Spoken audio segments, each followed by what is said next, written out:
જો કે મિત્રો છેલ્લે પણ મારે જીતનું પરિવર્તન હારમાં કરવું પડ્યું છે. એકચ્યુઅલીમાં ભાવુને જો આજે મારે 15-20 દિવસ પછી મારે એને ગાંઠિયા ખવડાવવાનો વારો આવી ગયો છે. વાંધો નથી ને? હારા છે ને? ક્યાંના છે? ક્યાંના ગાંઠિયા છે? અમાર પીપળવન પાટિયું છે. હા એના થાગડ જેતપુર બાજુ જતો હોય ને ન્યા. હા હાકરીન પાટિયાની સામે. હા અને કૃષ્ણ લીલા ગાંઠિયા ઈ જ છે ને? હા તો કેવા લાગ્યા તને? એક નંબર. હવે સુરત થી હવારમાં અહીંયાથી હાંજે બેહું. હા અહીં હવારમાં પૂગી જાવ તો દુકાન બંધ હોય પણ અહીં બહાર બેઠા બેઠા વેઇટ કરવાનો. બાકડો આપણી માટે રાખી દીધો છે અને હાંજે ગાંઠિયા ખાઈને અહીંથી બસમાં બેહી જવાનું. પણ એવું નથી. ઈ હારું કા હાંજે બેહવા જ બેહી જવાનું. તું સુરત થી આવવાનું કેસો તો તું રેકોર્ડ તોડી નાખે આનો. કેમ? આને તો માણસો આકોલવાડી, જુનાગઢ, રાજકોટ, અમદાવાદ ન્યાથી માણસો ગાંઠિયા ખાવા આવે સ્પેશિયલ. તો હું સુરતની છું. ન્યા રહું છું એટલે હું દુબઈ રહેતી હોત તે ગાંઠિયા ખાવા આવતી. એટલે સરસ પોચા ને સરસ ગાંઠિયા છે ખાવા દાવા જ પડે ને. ત્યાં ભાઈ કોણ બનાવે છે? તો આપણે જોઈ આવી.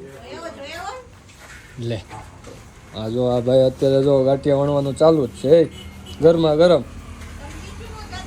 ના ના એમ તમ મને નહીં શીખવાડે પણ એ ભાઈની સ્પીડ આપણે જોઈ છે.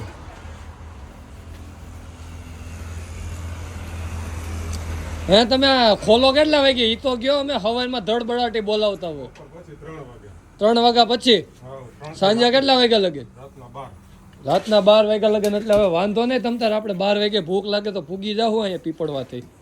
હે વાંધો નહીં ને? હે વાંધો નહીં. તો તું ખાવામાં ઉતાવળ રાખ એટલે મને બીજો ઓર્ડર દેવાનો ખબર પડે. તમે ઓર્ડર આપવા જ માંડો. હું ખાતા જ રાખીશ. એવું છે? 12 વાગ્યા લગી ખુલી હોય 12 વાગ્યા લગી ખાતા રાખો. તો ઘરે તો એટલું મીઠું ખાવશો, બહાર જાવ ત્યાં એટલું ખાવાનું મીઠું. એ ખાવું પડે. તમારું છે તો મારું નથી કે ગયા હોય ને ભૂંડા લાગો નકર. આ ભૂંડા નો લાગી. એ પણ કાઈ વાંધો નથી. હું મીઠું ખાઉં છું તો. એવું છે?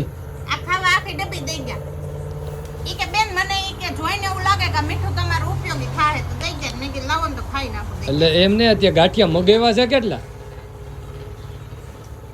એને ખબર ભાઈરાજ છે ભાઈરાજ નથી. હું પાછા ખવડાવે તમ તારે તને એ કઈ એટલા મગવી લીધું. કેટલું બાઈક દઈને કેટલા મિત્રોએ કીધું તો એકવાર ગાંઠિયા ખાવા લઈ આવ્યા. લે એટલે પાછી મને જ કહેતી નથી. તું એકલી એકલી ખાવા માંડી. એ ભૂલે ગઈ. સોરી. આવો બધે મિત્રો ગાંઠિયા ખાવા. હા કહી દે ફાઇનલી. તો નવરાજ છે. કહી દે ફાઇનલી હવે મને ખવડાવી દીધા હે. આ મિત્રો ગાંઠિયા ખવડાવી દીધા હે. પણ ડિસ્ટર્બ કરો મને પછી કહું જરે ખાઈ લો. એટલે તને ડિસ્ટર્બ થાય ગાંઠિયા ખાવામાં?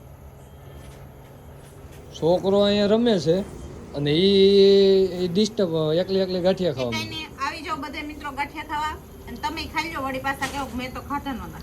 એવું છે? નહીં ચટણી કેમ છે? ચટણી સારી છે? એક નંબર. હે હું એમ કહું આ બે ડબલીમાં આપણે ચટણી ભરવા દીધી હતી ભરી નથી. એ ભાઈ આમ હોય ને તો આમાંથી ચટણી ભરી પણ તું એક વસ્તુ કહેતા ભૂલી ગઈ. અરે ઈ ભાઈ પેંડા મસ્ત ના બનાવે છે. હા તે ઈ તો ન કીધું. એ પણ હું ખાઈ લઉં પછી કહું. હું કહું છું ખરી હું ખાઈ પાકું કઈ ને. હા મારે ભાઈ કહેવાનો ટાઈમ નથી. આપણે એમના પેંડા ક્યારેક લેવું. હા વિડિયોમાં બધાને બતાઈશું. મતલબ પાકું ને? પાકું ને? ભાઈ ખાઈને ભાગી ન જાતે. પાકું ને? હા.